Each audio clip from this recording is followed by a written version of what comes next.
میری آخری پوسٹ تھی as ambassador to the United Nations. 2000 میں گیا, 2002 میں میں ریٹائر ہوا. میرا دوست تھا رچرڈ ہالبروک, امریکہ کا امبیسڈر جو ہوتا تھا, وہ کئی دفعہ میرے گھر بھی آیا اور پاکستانی ڈیلیگیشنوں کو میں ملاتا تھا ان سے. اور پھر بعد میں افغانستان کا ایلچی بن گیا امریکہ کا, تو he was a friend of Pakistan basically. ایک دفعہ اس نے مجھے کہا, پاکستان تھا ایڈمنسٹریٹو کمیٹی کا, 5th کمیٹی کا چیئرمین تھا اس وقت, تو اس نے کہا کہ آئی نیڈ یور ہیلپ. میں نے کہا کہ کیا کہتے ہیں, وہ 5th کمیٹی میں بجٹ یو این کا ہونا ہے, تو اس میں امریکہ چاہتا تھا کہ اس کا جو بجٹ کا شیئر ہے وہ دوسرے ملک جو ہے نا, بڑے اکانومیز پیدا ہو گئی ہیں جاپان, کوریا وغیرہ, کہ وہ شیئر کریں, تو آپ میری مدد کر دینا. میں نے کہا کہ ایک شرط پہ.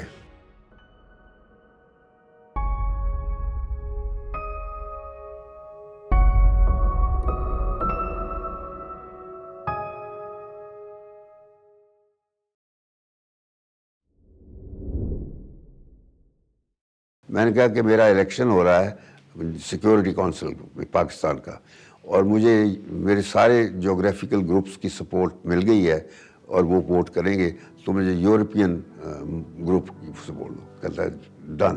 اور جس دن الیکشن ہوا سیکیورٹی کونسل کا جنرل اسمبلی میں, اسرائیل جو ہے وہ یورپین گروپ میں شامل ہے. جس دن الیکشن ہوا تو میں نے دیکھ رہا تھا, میرے پیچھے 2 ہاتھ رکھے, تو میں نے دیکھا اسرائیلی امبیسڈر کھڑا تھا میرے.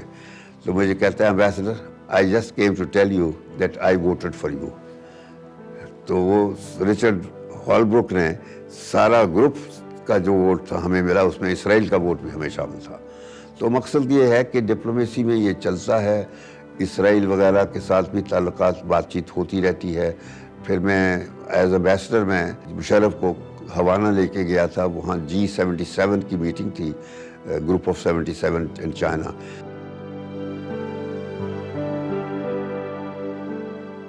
یاسر عرفات نے بھی آنا تھا, تو میں نے راستے میں مشرف کو کہا کہ بھئی ایک کوشش کرو تم یہاں یاسر عرفات سے, کیونکہ فلسطینیوں کو عرب چھوڑتے جا رہے ہیں, تو ہم فلسطینیوں کی کچھ مدد کریں. اور وہ بیسٹ یہی ہے کہ وداؤٹ ریکگنائزنگ اسرائیل, ہمیں ریکگنائز تو نہیں کرنا, اور نہ ہی کرنا چاہیے جب تک فلسطین کی ریاست نہیں بنتی. لیکن آپ یہ یاسر عرفات سے بات کرو کہ ہم ایک ٹریڈ آفس کھولیں گے ویسٹ بینک میں, غازہ میں, اس سے ہم اسرائیلی کے گورنمنٹ کے ساتھ, ان کے ساتھ بھی رابطہ کریں گے.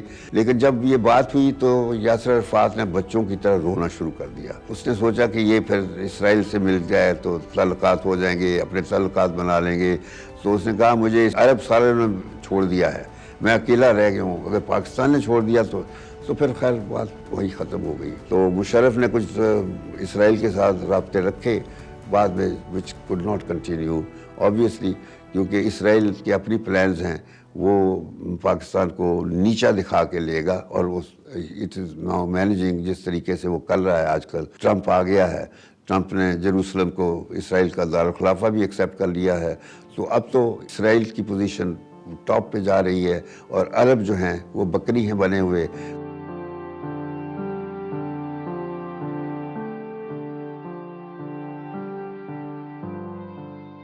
آج ہمارے ہاں جس قسم کی جو پولیٹیکل ڈسپنسیشن ہے, یا جس قسم کی گورنمنٹ ہے, اس میں کوئی ہمارا انٹرنیشنل لیول پہ کوئی ریکگنیشن نہیں ہے. اور ہماری جو جیو پولیٹیکل لوکیشن ہے جو بہت اہمیت کی حامل ہے, یعنی ایسی اچھی لوکیشن کسی اور ملک کی نہیں ہو سکتی.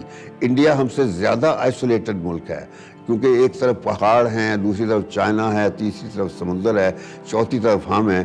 تو ہم نے انڈیا کا سارا راستہ یورپ اور مڈل ایسٹ کا روکا ہوا ہے. سچی بات پوچھیں تو میں ایک چیز بتاؤں کہ جب میں ریٹائر ہوا 2002 میں, تو میں مگر 2002 کے بعد 2 سال میں وہاں رہا, کیونکہ سیکرٹری جنرل نے, کوفی عنان نے مجھے رکھ لیا تھا کنسلٹنٹ کے طور پر. وہ ایک پروسیس جو میں نے ایز امبیسڈر, پاکستان کے امبیسڈر, نیگوشیٹ کیا تھا فنانسنگ فار ڈیولپمنٹ پہ, انٹرنیشنل پروسیس تھا. مجھے شوکت جی نے کہا کہ آپ نے ایکسٹینشن ہی لے لی. میں نے کہا میں نے اپنی ریٹائرمنٹ کر لی ہے, اور میں نے فیصلہ اب یہ کر لیا کہ میں نے نہ کوئی نوکری کرنی ہے پرائیویٹ اور نہ کوئی ریکویسٹ کرنا ہے. اور ساتھ میں نے کہا تھا دوسرا فیصلہ میں نے یہ کیا کہ اب میں ہمیشہ اپنی زبان میں بات کیا کروں گا, کیونکہ جتنا عرصہ میں باہر رہا انگریزی بولنی پڑتی تھی, جو کہ دوسرے ملکوں میں یہ بات نہیں تھی. دوسرے ملک اپنی زبان میں بات کرتے تھے,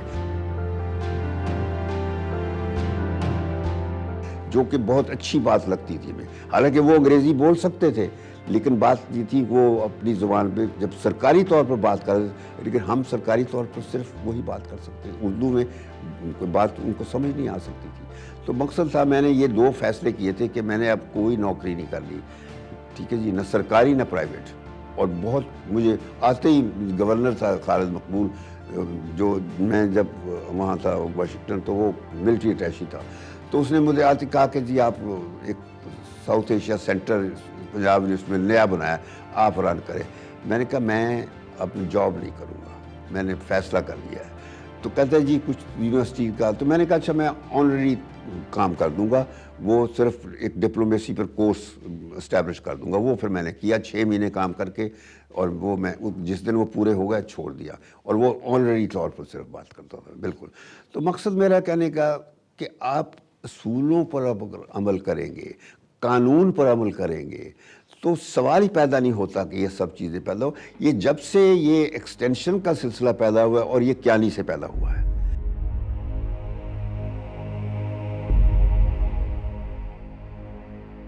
مشرف اور ضیاء یہ سب لوگ ایکسٹینشن کا سوال ہی نہیں پیدا ہے, انہوں نے 10 12 سال اپنے پاور میں رہے, وہ ان کی طاقت تھی, اقتدار تھا.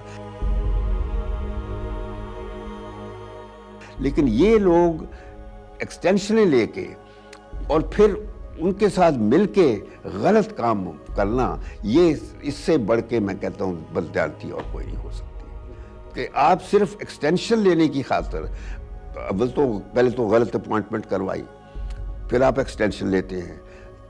یہ عدلیہ میں بھی یہی بات شروع کر دی ہے. میں نہیں سمجھتا یہ اصل کانسٹیٹیوشن کی خلاف ورزی ہے, یہ اصل آرٹیکل 6 کی خلاف ورزی ہے.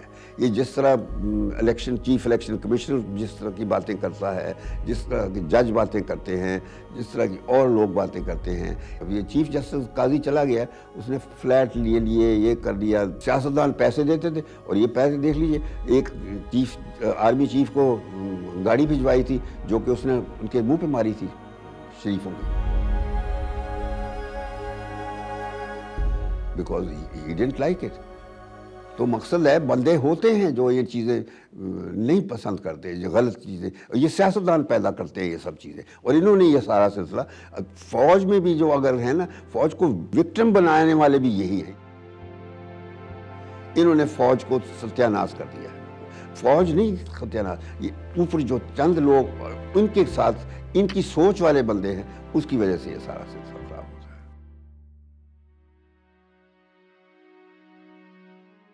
جن کے ساتھ ہوں پریزیڈنٹ لیبرل, یہ پریزیڈنٹ نظربائیو, اور یہ کیم چونگ ہے دیو کا chairman, president Mandela, president Nixon, John Paul یہ ہے. اچھا, president Rafsanjani, Kofi Annan, Sheikh Zayed, اور یہ نوے کا بادشاہ ہے. تو یہ تصویریں ہیں ہماری پروفیشنل لائف کی. یہ ہے نواز شریف جب چیف منسٹر ہوتے تھے, پرائم منسٹر گجرال, اندر گجرال, انڈیا کے پرائم منسٹر. یہ چائنیز پرائم منسٹر. یہ میں UN جنرل اسمبلی ایڈریس کر رہا ہوں. یہ اکنامک کوآپریشن آرگنائزیشن جو 10 ممبر کی آرگنائزیشن ہے, پہلے یہ RCD ہوتی تھی 3 ممبروں کی. تو یہ 10 ممبر کی organization actually during my tenure جب میں سیکرٹری جنرل تھا تو میں نے یہ بنوائی تھی. اور یہ اسلام آباد سمٹ کی ہے, سارے 10 ہیڈز آف اسٹیٹ یہاں ہیں. پرائم منسٹر بینظیر بھٹو ہماری نمائندگی کر رہی تھی.